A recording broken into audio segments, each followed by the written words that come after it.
Shalom saudaraku, kita mengucap syukur oleh karena dalam anugerah rahmat-Nya kita masih diperkenankan oleh Tuhan untuk membaca dan merenungkan bagian firman Tuhan yang pada saat ini terambil dari kitab Daniel pasal yang keempat ayat yang pertama hingga ayat yang ke-27 yang menyatakan, dari Raja Nebukadnezar kepada orang-orang dari segala bangsa, suku bangsa, dan bahasa yang diam di seluruh bumi, bertambah-tambahlah kiranya kesejahteraanmu.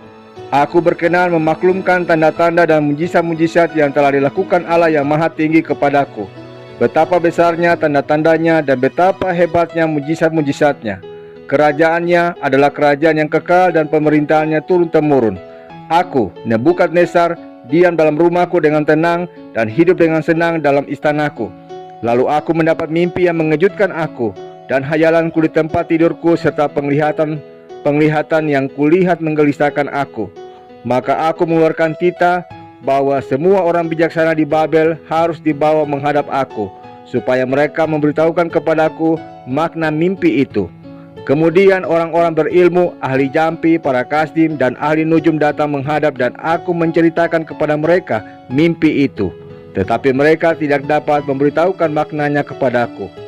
Pada akhirnya Daniel datang menghadap aku, yakni Daniel yang dinamai Beltsasar menurut nama dewaku, dan yang penuh dengan roh para dewa yang kudus. Lalu kuceritakan kepadanya mimpi itu. Hai Beltsasar, kepala orang-orang berilmu, aku tahu bahwa engkau penuh dengan roh para dewa yang kudus, dan bahwa tidak ada rahasia yang sukar bagimu. Sebab itu, inilah riwayat penglihatan mimpi yang kudapat. Maka ceritakanlah kepadaku maknanya. Adapun penglihatan yang kudapat di tempat tidurku itu, demikian di tengah-tengah bumi ada sebatang pohon yang sangat tinggi. Pohon itu bertambah besar dan kuat, tingginya sampai ke langit dan dapat dilihat sampai ke ujung seluruh bumi. Daun-daunnya indah, buahnya berlimpah-limpah, padanya ada makanan bagi semua yang hidup.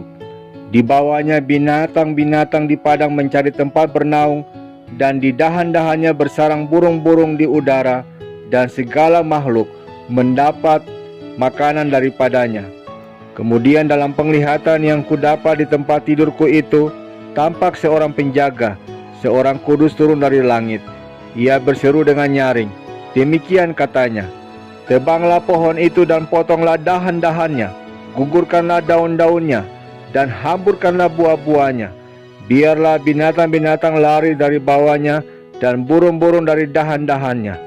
Tetapi biarkanlah tunggulnya tinggal di dalam tanah, terikat dengan rantai dari besi dan tembaga. Di rumput muda di padang, biarlah ia dibasahi dengan embun dari langit, dan bersama-sama dengan binatang-binatang mendapat bagiannya dari rumput di bumi. Biarlah hati manusianya berubah, dan diberikan kepadanya hati binatang. Demikianlah berlaku atasnya sampai 7 masa berlalu.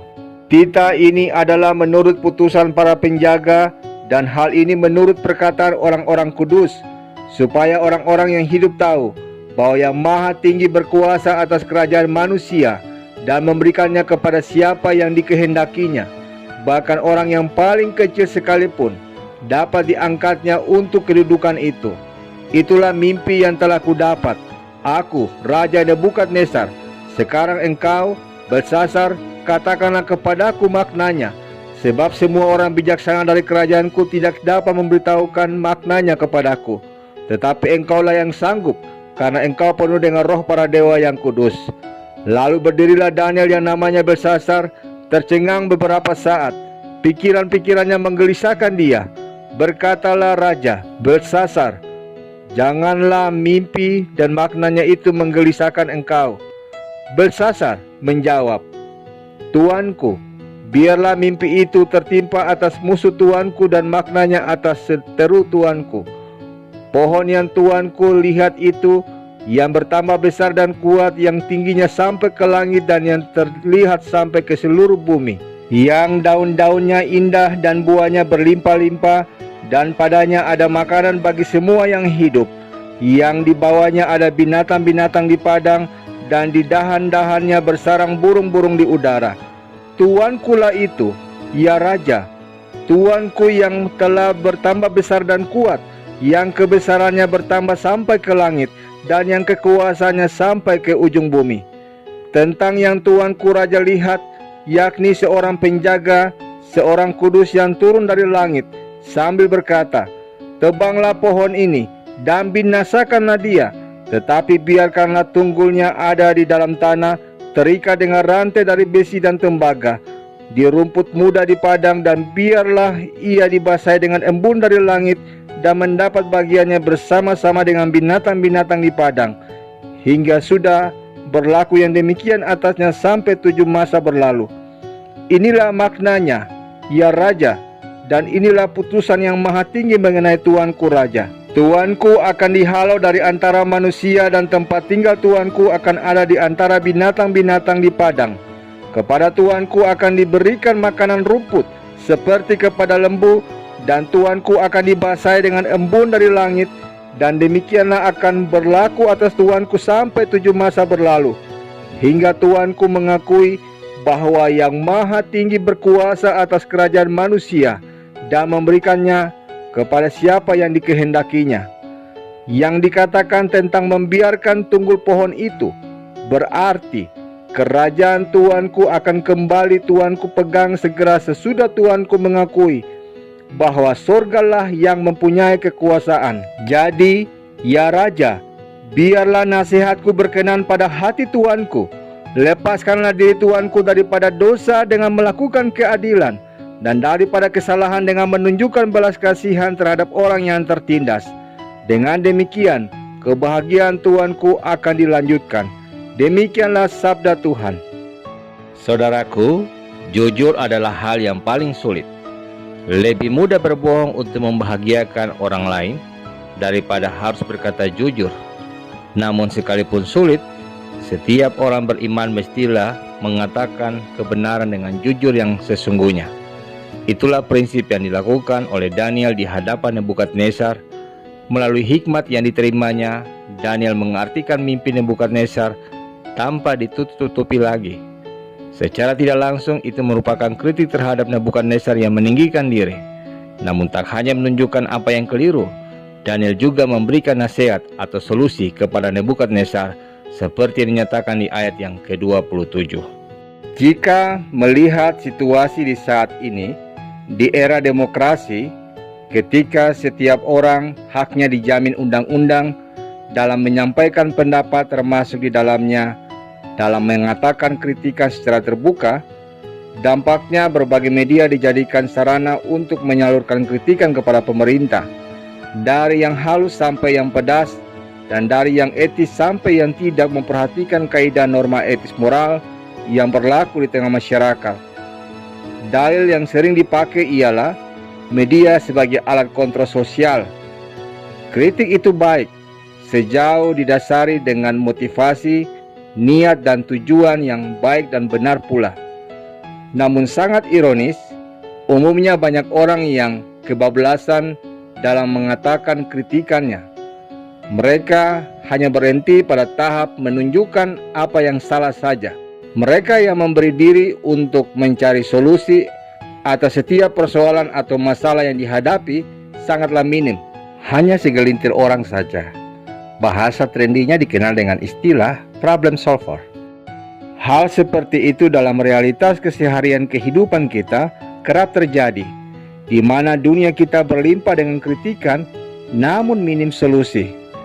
Dengan lantang orang-orang berteriak menunjukkan kekurangan yang terjadi, tapi jika dimintai atau ditanyai solusinya, tiba-tiba senyap dari orang yang sama. Dalam dunia pelayanan pun demikian. Kebanyakan orang pintar melihat kelemahan dari sebuah kebijakan yang dilakukan, namun kebingungan ketika dimintai solusinya. Bahkan, karyawan pun bisa sedemikian garang saat menyatakan sebuah kritikan, namun tiba-tiba melempem saat ditanyai jalan keluarnya. Bukan berarti saudaraku sebuah kritikan dilarang, namun pribadi yang bijak dan berhikmat ialah ketika kita ingin mengkritisi sesuatu masalah, mestinya kita pun telah memikirkan solusi apa yang bisa diusulkan untuk mengatasi masalah tersebut yang dihadapi. Itu namanya pribadi yang konsekuen, berani mengkritik berani pula memberikan solusi, berani mengkritik, berani juga berkontribusi. Seperti narasi kisah Daniel saat ini yang memberikan inspirasi dan teladan hidup bagi kita untuk menjadi pribadi yang bukan hanya pintar mengkritik, tapi pintar juga dalam memberikan solusi. Penyair Jerman, Goethe, pernah berkata, "Jangan sampai kritik yang disampaikan kita hanya berdasarkan pada sikap untuk memuaskan ego saja. Jika itu yang terjadi, maka tidak akan mengubah keadaannya. Pikirkanlah solusi apa yang mungkin bisa menolong orang atau institusi tersebut dalam mengatasi masalahnya. Ini namanya paket komplit dalam menyatakan kritikan. Mengkritik tapi juga mencarikan solusi. Pertanyaannya untuk kita renungkan adalah, sudahkah kita menjadi pengkritik yang tajam, tapi juga menjadi problem solver yang handal? Amin. Saudaraku, mari kita sehati dalam doa. Bapa kami di dalam sorga, kami mengucap syukur dan terima kasih untuk kesempatan yang indah bagi kami untuk membaca dan merenungkan bagian firman Tuhan di saat ini.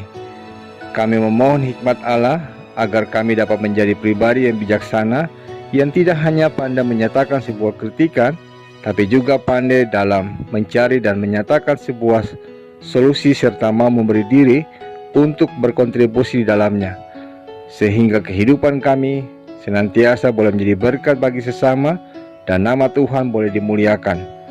Amin.